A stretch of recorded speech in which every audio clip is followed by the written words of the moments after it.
Hi everyone, so my name is Justine and I am here today with Yoga Nomads.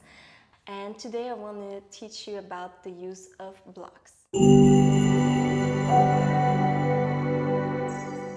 So a lot of people believe that blocks were made for beginners in their yoga practice, which is partly true because it can help you if you lack the flexibility to do certain moves. But blocks were also made for all levels of yoga practitioners, and I personally still use them after doing yoga for about 10 years, I'd say. So I'll teach you today about a lot of the uses of yoga blocks. So first of all, when you start practicing yoga, if you're a beginner or if you are new to flexibility training, when you do certain postures, such as Trikonasana, which is triangle posture, maybe you won't be able to reach down to the floor. So, which is necessary in this posture to feel the stability of it. So in this case, you can try using a block at whatever height you feel is the most comfortable for you. So you can put your hand down right here, and that way it is more stable. In my teaching, I see a lot of people who prefer to do yoga without a block, even though they cannot fully reach the floor. So this will cause them sometimes.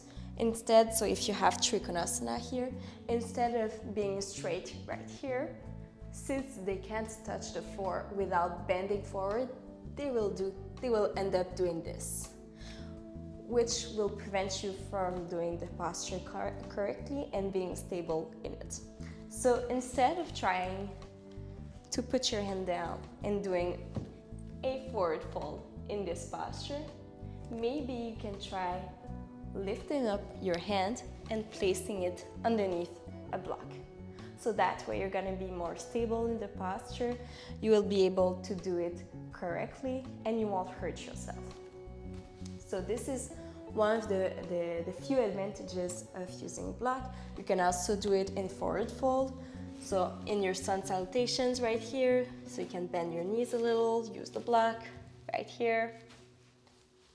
So this is one of the uses of the blocks. There is another yoga transition in which blocks will help you, which is the transition from three-leg dog to low lunge. So if you are in three-leg dog right here, a lot of people will have some difficulties to bring their feet forward. And maybe their feet will end up here instead of going between the hands. So instead of bringing the feet down and then trying to bring it forward, what you can try to do here is take the blocks right here. So this will give you a little bit of height, and then it will be much more easier to bring your foot forward between your hands. There are three other common yoga postures in which the blocks will help. So in a lot of my yoga classes, I see people hesitate to use the blocks. However, this will cause them to do the postures incorrectly. So the first posture I want to show you is the forward fold with your legs forward, which is a straddle split. So in this posture, what you'll do usually is that you'll be standing up, mountain posture, Tadasana, and then you're gonna bring your feet wide right here, and then you're gonna fold forward. So in this posture, a lot of people tend to forget that their back has to remain straight. So a lot of people want to try so much to touch the ground that they're gonna round their back right here, and maybe they'll be able to touch the ground, but their back will remain rounded. So using the blocks in this posture will help you to keep a straight back. So maybe you'll go a little bit less forward, but you'll keep your shoulders down, your back straight, which will help you reduce back pain. So in this posture, instead of trying to bring the hands down and to round the back in order to be more stable, what you can do is to use a block right here. So in that way, if you bring yourself down, you can just put your hands on the block, keep a straight back, keep your shoulders down, look forward, and in that way, it'll help you reduce the risks of injuries. Another posture in which I believe a lot of people could use the blocks is the side angle. So if you start in a warrior two right here, what you want to do is to bring your front hand on the ground. And a lot of people will lack the flexibility to bring it completely down, and they will tend to round their backs and maybe bring their hand a little bit more forward. And if you end up doing this, well, you're not doing the side angle and you risk injuring your back as well. So what I would recommend in this posture is to take a block, and you can adjust it if you're here. It can also help in your flexibility training, because you'll see, oh, maybe I was here before, now I'm able to go here. And it will help you to keep a straight back, will help also to keep your hand closer to your foot. And finally, another posture in which I believe the use of blocks is mandatory if you lack the stability is the standing splits. So in standing splits, well, a lot of times you can go right here, so you put your hands down and you'll lift one leg at a time.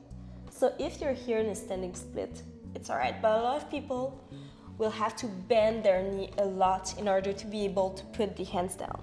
And this will prevent you from going into a full standing split. So it won't help you to achieve a full stretch, a full leg stretch.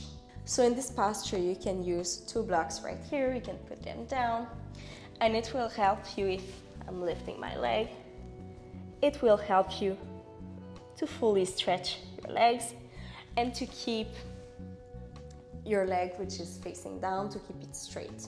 While blocks can help you if you're more a beginner and if you lack some flexibility, blocks can also be very useful in your more advanced practice. For example, a lot of postures in abs flows require a block. For example, if you try to do Navasana right here, so you have Navasana, maybe you'll try lifting up your arms, maybe straighten your legs. Well, sometimes adding a block to your workout can help, so you can place a block between your feet right here and try exchanging it with your arms as well. So it can help you to add difficulty to your workout right here.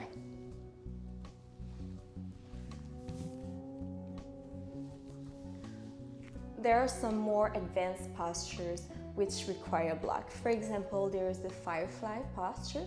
So I will show you. So in Firefly, I myself use some blocks, because without the height of blocks, you will have some trouble to lift your bum off the floor. So in Firefly posture, without the block, it would look like this. I would put my hands down. Usually I start in crow pose, but I would bring my knees on top of my elbows right here and try to straighten up my legs. So even though I'm able to do it without the blocks, it's much more difficult and I'm less able to keep it for a long period of time. So I will add block in this posture, right underneath my hands right here. And then it's gonna help me to do my Firefly posture right here. And then I will be able to keep it for a much longer period of time. Blocks can also be very useful in your yin yoga practice. While yang yoga is focused on strengthening and stretching large group muscles, in yin yoga what you want to do is to stretch connective tissues which are located underneath these group muscles. So in order to do this, what you'll have to do is to fully relax your muscles, your whole muscular system. So in order to do this, what we'll have to do is to use the blocks. So for example, if I'm trying to do a reclined fish pose in my yoga practice. So in a yang class, I'm gonna be laying on my arms right here. So as you can see in this posture, even though I'm pretty much relaxed, I'm still activating my arms, I'm still activating my back and my neck, even when I'm bending backwards. So in order to be able to stretch my lower back while relaxing my muscles, what I'm gonna do here is to use the blocks. So what I like to do during my yoga classes is to put one block right here and the other right here for my head. So this one for my back, this one for my head, and I can also adjust the height of the blocks. And that way, when I put the blocks down right here, what I can do is to simply put my back here. So as you can see, I'm still activating, I'm still stretching my lower back here, still stretching my spine, and at the same time, I'm still completely relaxed. So my muscles are not activated, which means that I can stretch my connective tissues underneath my muscles. Another yoga posture where you can use the blocks in your yin yoga practice as well is the pigeon posture.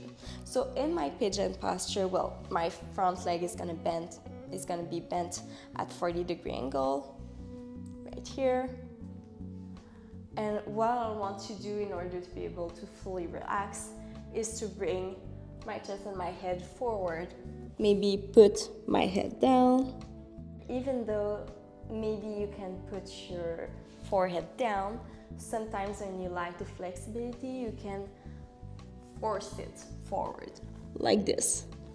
So in this case, what I would recommend is to use a block and to put it down. And that way, you'll bring your arms down, it will be more comfortable, and you'll be able to bring your forehead down right here, like this.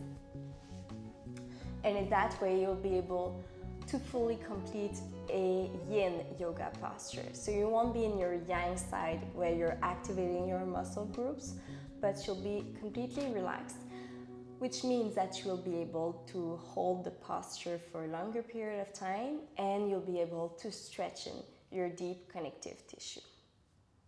So to conclude this video, I just wanted to remind you guys that the use of blocks is not limited to beginners in their yoga practice. You can use it at all levels. I still use them myself while I teach and while I try to do some more advanced postures. So never hesitate to use a block in your practice, as it can help you to level up your practice.